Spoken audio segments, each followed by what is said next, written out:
Well, for 16 years, the United Nations has helped to lead an initiative to raise awareness on the challenges of premature births. This year, UNICEF Vietnam spearheaded the effort to bring a global dialogue to issues that is the leading cause of death in children under the age of 5.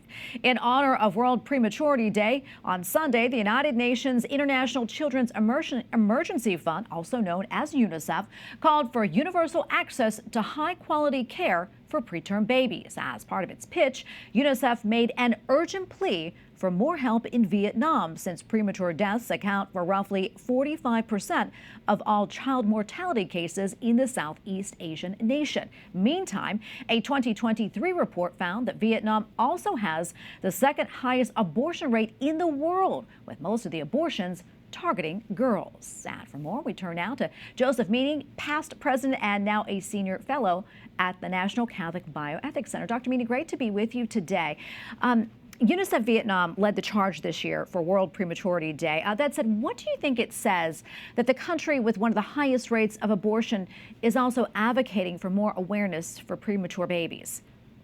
Yeah, I think it's somewhat ironic, right? Because abortion leads to more premature births. And of course, if they're concerned about infant mortality, the highest rate of infant mortality is killing babies through abortion.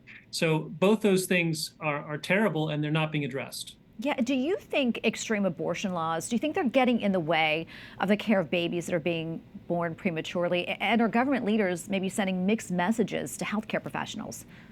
It's a completely mixed message, because essentially that child who's born, at 6 months of pregnancy and could survive, could also be legally aborted in many of these places. And so, in one part of the hospital, they're delivering babies. In another part of the hospital, and trying to keep them alive in the neonatal intensive care units. In other parts of the hospital, they're killing those same babies at that same age of gestation. It's really terrible. And when it comes to premature births, again, induced abortion leads to more premature births later on and miscarriages. Yeah, it's really mind-boggling. As we know, premature births and babies that are born alive during abortions, those babies do not receive the same care. And Planned Parenthood, as we know, seems to be spreading misinformation about aborted babies who are born alive, alleging that they don't exist. Talk to us more about that, Dr. Meaney.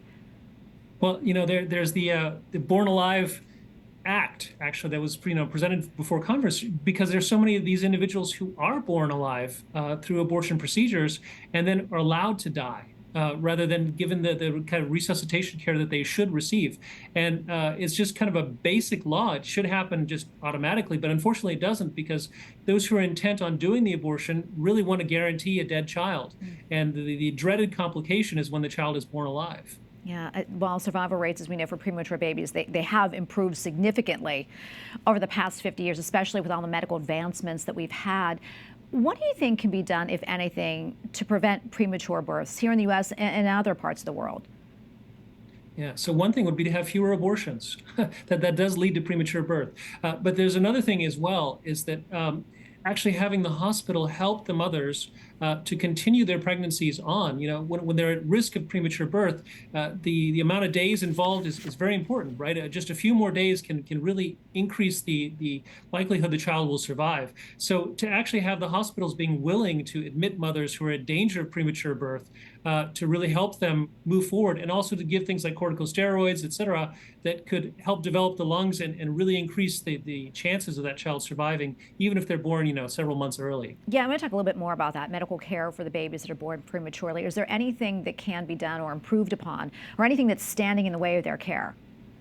Sometimes it's simply a will to take care of them. So some children are born prematurely and they have handicaps or they have health problems that could be solved. But the decision is made, no, we're going to allow them to die. And that's very sad, but it's kind of a culture of death reasoning that, their quality of life is not going to be that great, and therefore we're not going to try to save them. I think that's a problem in many circumstances. Yeah, definitely. Well, Dr. Meaney, thank you so much for coming on. We really appreciate it. God bless. Thank you.